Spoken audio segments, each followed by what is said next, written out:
ka-farmers, mayong buntag.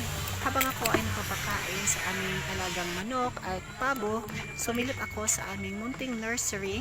Sa nursery na to, dito ko nilalagay ang aming petchay, sibuyas dahon, alugbati, puro paso.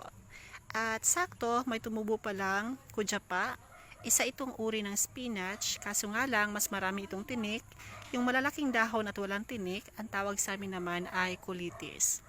So dahil ito ay maraming tinik, so careful tayo sa pagkuha nito.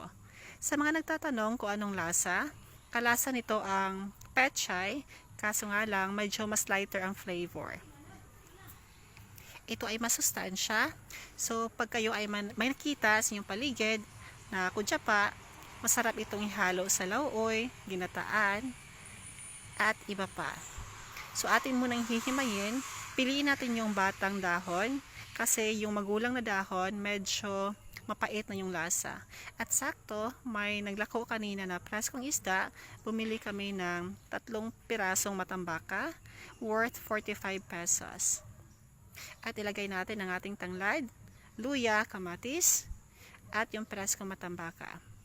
Ito ay mabilisan, ilagay na natin ang ating siling haba at sibuyas dahon. At finally, ilagay din natin ang ating spinach o kodyapa.